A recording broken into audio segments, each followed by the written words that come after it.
আখিলৈ মই মৰম যাচিলো অসমৰ এখন টান হৈ ৰচনা ৰচিলো মোৰ ৰক্তৰে ভৰা মোৰ গানৰ কলম। হাই বন্ধুহঁত, মই জিত আজি লৈ আহিছোঁ ফিছ অইলৰ আমাৰ বডিৰ কাৰণে কিমানখিনি গুৰুত্বপূৰ্ণ হয় জানিবলৈ প্ৰথমৰ পৰা শেষলৈকে ভিডিঅ'টো চাব। ফিছ অইল হৈছে ওমেগা 3, যিহেতু চিকট লিভাৰ অইলত ওমেগা 3 পোৱা যায়। চিকট লিভাৰ অইলত ভিটামিন এ আৰু ভিটামিন ডি আৰু ওমেগা 3 ফেটি এচিড আছে। ওমেগা 3 আমাৰ স্বাস্থ্যৰ কাৰণে বহুত হেল্ডি নিউট্ৰিশ্যন, য'ত EPA আৰু DHA থাকে।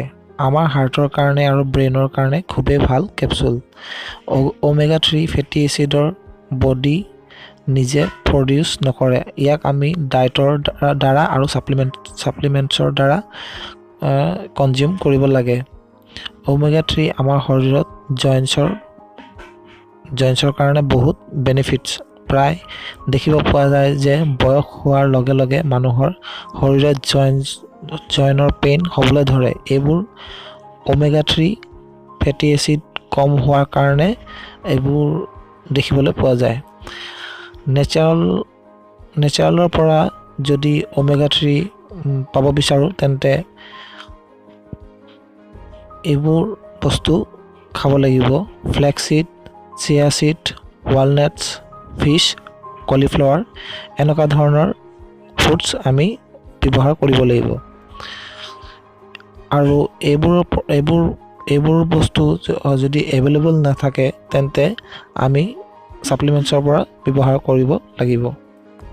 যিবোৰ মানুহ হাৰ্ট প্ৰব্লেম, ব্ৰেইনৰ প্ৰব্লেম আছে, ডক্টৰে ওমেগা 3 ডায়েট লিষ্টত সোমোৱাব কয়।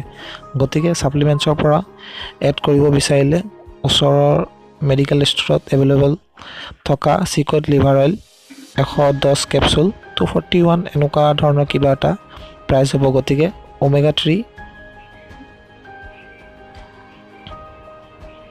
আমাৰ সকলোৰ কাৰণে দৰকাৰী। গতিকে এয়াই আছিল ওমেগা 3 বিষয়ে কিছু কথা।